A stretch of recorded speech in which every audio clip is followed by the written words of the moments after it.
লাগে না আকাশটা?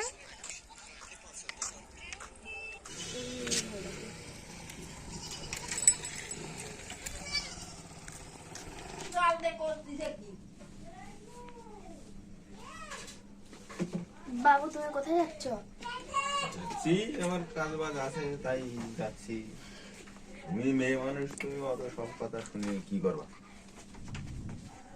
তুমি মেয়ে মানুষ, তোমার সব কথা না জানাটাই ভালো। বাবু তুমি এবার তোমার পছন্দের প্রার্থীকে ভোট দিতে পারবে?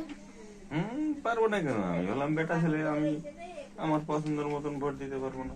আমার কি কোনো স্বাধীনতা নেই? আমি যা মন চাইবে, যেখানে মন চাইবে সেখানে দেবো। আপনি আপনার পছন্দ মতো প্রার্থীকে ভোট দিতে পারেন? না, আমাদের উপরে আমার বাড়ির পরিবার থেকে আমার ভোটটা দেওয়ার জন্য চাপিয়ে দেয় যে আমরা যে প্রার্থীকে ভোট দেব সেই প্রার্থীকে তোমাকেও ভোট দিতে হবে। এবং এই মহিলাদের প্রত্যেক ফ্যামিলিতে তারা এইভাবে ভোটটা চাপিয়ে দিয়ে তাদের থেকে ভোটটা নিয়ে নিচ্ছে। কবিতা মৃধা, বয়স 60। জীবনের এতগুলো বছর কেটে গেছে সংসার সামলে, লড়াই করে, চুপচাপ সব মেনে নিয়ে। কিন্তু নিজের পছন্দের প্রার্থীকে ভোট দেওয়ার অধিকার আজও তার কাছে পুরোপুরি নিজের হয়ে ওঠেনি। আপনি ভোট কেন দেন? ভোট আমি দেই আমার বাড়ির পরিবারের চাপে, প্লাস চাপ বলতে ওনারা যা করে সেইটাই আমাকে করতে হয়, প্লাস আমার নিজের ভবিষ্যৎ দিকে তাকিয়ে ভোটটা দিতে হয় নাগরিক হিসাবে।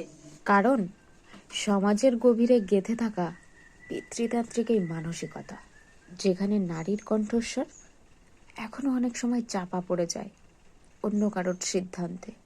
এবার নিয়ে আপনি কতবার ভোট দেবেন? আমি এইবার নিয়ে এই 7 বছর ভোট দিয়েছি।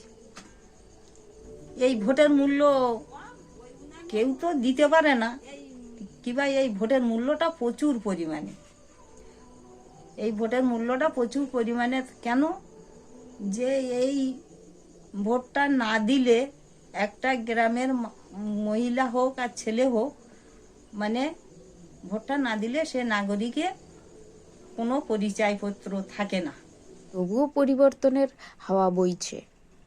আমি এখন বড় হয়েছি, আমি এখন নতুন ভোট দেব। আমি আমার নিজের ইচ্ছা মতো ভোট দেবো। আমি আমার যে প্রার্থীকে ইচ্ছা আমি তাকে ভোট দেবো। পরে আমি রাজনীতিতেও আসতে পারি, সেটা আমি কাকে ভোট দেবো সেটা তোমরা কেন ঠিক করে দেবে? মেয়ে বলো বউরা বলো, প্রত্যেক প্রার্থী এখন খুব আগের তুলনায় এখন তারা প্রচুর হারে ভোট দিচ্ছে এবং তারা পড়াশুনো শিখে তাদের এই ভোট দেওয়ার জন্য তারা সবাই এগিয়ে গেছে। প্লাস এই দেওয়া মানে শিক্ষিত হয়ে তাদের দিকে প্রচুর হারে এগিয়ে গিয়েছে এবং তারা ভোটটাও দিতে তারা শিক্ষিত হয়ে গেছে। ভোটাধিকার সম্পূর্ণ আমার ব্যক্তিগত অধিকার। আমি কি করব সেটা আমার বাবা দাদু ঠিক করে দিতে পারে না। আমি বাড়ির বউ, এই মিটিং মিছিল করলে আমার সমাজের লোক এইগুলো মেনে নিতে চাইবে না কিংবা পছন্দ করবে না। তাতে করে আমার বাড়ির পরিবার অশান্তিও গণ্ডগোলের সৃষ্টি হতে পারে, ওই জন্য কোথাও যাওয়া হয় না। আমি যদি পরবর্তীতে রাজনীতিতে আসি তাহলে এই ছেলে মেয়ে ভেদাভেদটা আগে তুলব। আর এই যে একটা মেয়ে নিজের ইচ্ছা মতো নিজের স্বাধীনভাবে চলাফেরা করতে পারে, নিজের স্বাধীনভাবে পোশাক পরতে পারে, সে তার ইচ্ছে মতো সমস্ত কাজ করতে পারে, এই অধিকারগুলো তাদেরকে আগে দেওয়া। অন্যদিকে আছেন দেবিকা রায়। তিনি একজন শুধু ভোটার নন, তিনি একজন নেতৃত্ব। ভোটের আগেই প্রচার মিছিল সব জায়গায় তিনি সামনে দাঁড়িয়েই নেতৃত্ব দেন। তার কণ্ঠে উঠে আসে এক শক্ত বার্তা। আমরা মেয়েরা যদি এক না হই, যদি আমাদের কণ্ঠস্বর একসাথে না ওঠে, তাহলে এই সমাজ আমাদের এমন ভাবেই চেপে ধরবে। এই গল্পটি হলো বাসন্তী ব্লকের। আচ্ছা, শুরুতে সব থেকে বড় সমস্যা কি ছিল? আমাদের হলো মানে দমিয়ে রাখার জন্য, যে না আমরা কোথাও যাব না, বেরোবো না, ভোটে বলো কোনো মানে মিটিং মিছিল যাই করো আমাদের বেরোতে দেবে না। হ্যাঁ, এখন পুরুষদের বোঝানো হয় যে না দেখো এইভাবে না চললে হয় না। মানুষের সাথে চলতে গেলে মেয়ে বলো ছেলে বলো সমানই অধিকার। হ্যাঁ, তোমার যেতেই হবে। এখন তারাও বোঝে। হ্যাঁ, এখন সেই নিয়ে অনেক এখন আমাদের গ্রামে মেয়েরা মানে স্বাধীনই ধরতে গেলে, যে নিজের জায়গা নিজেরটা তৈরি করার জন্য সবাই এগিয়ে আছে। আচ্ছা, মহিলারা যে ভোট দেয় কিন্তু নেতৃত্ব কম কেন এত? কম কি করে হবে না, সবাই হলো কাজেও ব্যস্ত থাকে। সংসার সামলায়, শ্বশুর দেখো, শাশুড়ি দেখো, বাড়ি ফ্যামিলি দেখো, আত্মস্বজন আসলে তাদের দেখো, দেখে থুয়ে তারপরে তোমার সমস্ত কাজ করে তারপরে হয়তো একজন যাচ্ছে যে আমি তার সাথে যেতে পারছি না, এখন আমি একটু পরে যাচ্ছি, তাও চেষ্টা করে মেয়েরা।